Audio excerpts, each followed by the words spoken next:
Alright, hello everybody, welcome to another video today. My name is Chris, and today we finally have an update about Lord & Taylor's mysterious liquidation sale run by Litotet.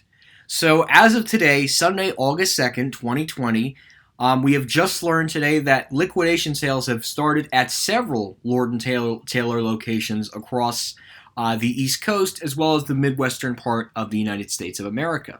So we got the article from Forbes, literally the same place where I got the information from JCPenney.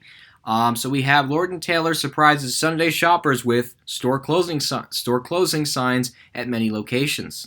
It seems that every day brings a breaking news story regarding the retail industry. The same is true of the entire world as it wins its way through the current health and economic crises. But it still came as a surprise when shoppers showed up at many Lord & Taylor locations late Sunday morning and found store closing signs posted in the windows. The liquidation sale shouldn't come as a complete surprise, as the retailer had been battered by heavy debt, cash flows, and the COVID-19 store closures. Its current owner, clothing rental firm Litotet, purchased Lord & Taylor last November from everybody's favorite company, Canada's Hudson Bay. Litotet struggled to find the right recipe and the capital for retail success. Then along came coronavirus. Lord & Taylor has not released any statement regarding today's mass round of closure. The retailer operates 38 stores in the Northeast, along with a few locations in the Midwest and Florida. One company official estimated that about 20 Lord & Taylor stores are now in a liquidation sale as of today. The designated stores are not expected to be immediately closed. Employees at some of the Lord & Taylor say they expect to remain open in a liquidation sale through the holiday season, which that means this is going to be a very slow liquidation sale at several of these locations, so I do have time to get to some of these. But anyways, the statement seems accurate. Lord & Taylor still has plenty of excess stock of quality merchandise on its sales floors from past seasons. There is no public store closure list, but the New York and New Jersey metropolitan area appears to be largely unsashed, except for locations in Bayshore, Willowbrook, and Ridge Hill. With the exemption of its popular Stamford location, the stores of Connecticut, along with the stores throughout Western New York, appear to be hard hit. So wow, Stamford is closing. Although it's not a loss now, but it was a loss when they modernized the elevator. Thanks a lot, Hudson Bay.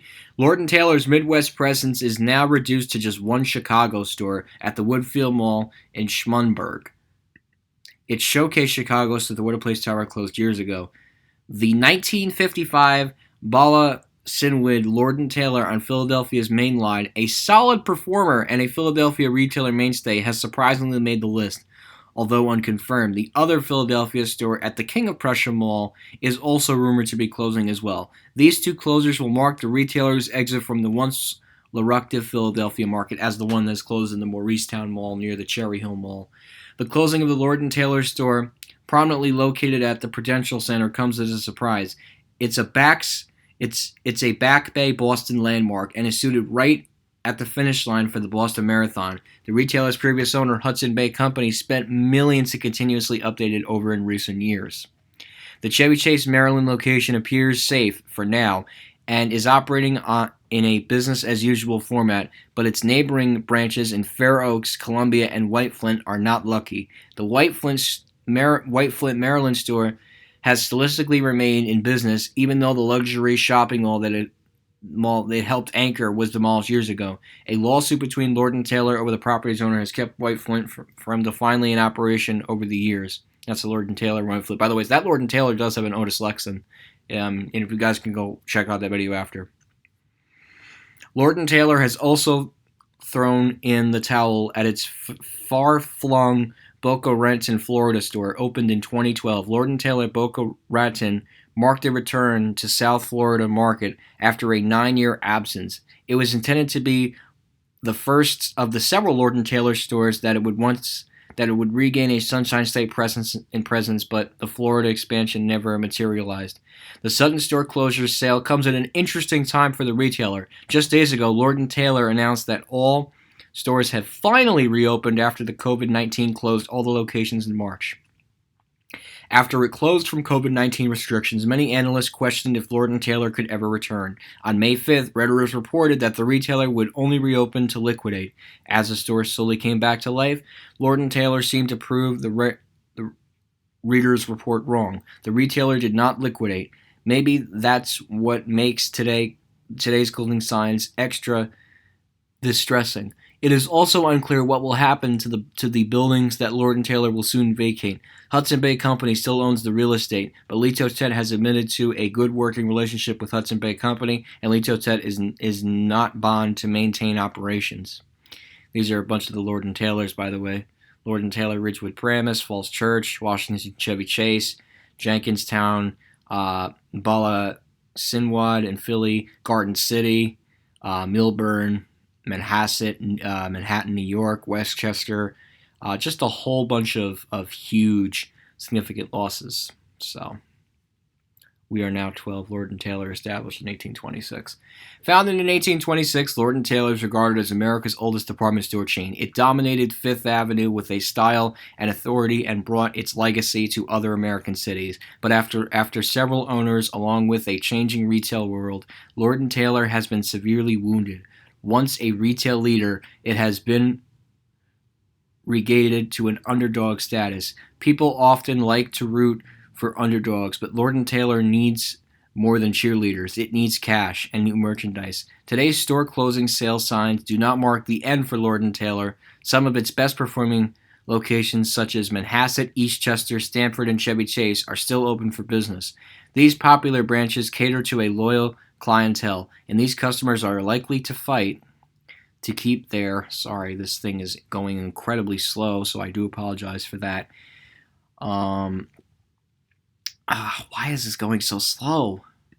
What the... Come on. Why is this so slow? My apologies, guys. Sorry. Oh, okay. All right. Okay. Today's store closing signs do not mark the end for Lord & Taylor, are still in business. These popular branches cater to a local clientele, and customers are likely to fight and keep their favorite department store alive. Hopefully, Lord & Taylor remains able to keep fighting for them. So this is quite devastating. I think everybody knew that Lord & Taylor was ultimately going to make an announcement about stores closing, but definitely 20 out of the 38 locations. I mean, that's a huge chunk of their. I mean, that's more. I think that's more than like 50% of their stores. If you were to say divide 38 by 2, think about it. I would say that they're closing about half of their stores, like just over 50% of their store fleet.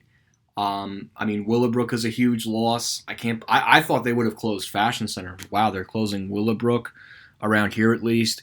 Ridge Hill they're closing. All of that. But those locations aren't exactly a loss, but it's still very sad. Oh God, of course that had to reload figures.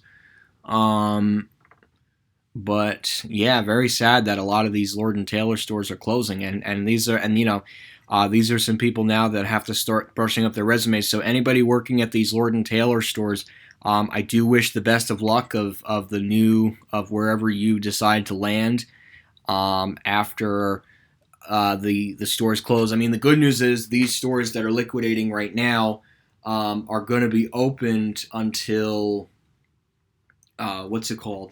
They're going to be opened until maybe like Christmas or Halloween, but who knows? So. Anyways, I thought this, was a quick video, and it was important for me to make this video because I wanted to give you guys an update in regards to, Lord & Taylor. So now this is everybody's update about Lord & Taylor, and if you want to read the article, please make sure to check the link in the description below. So, anyways, guys, thank you again for watching this video. Hope you enjoyed this video, and that will be it.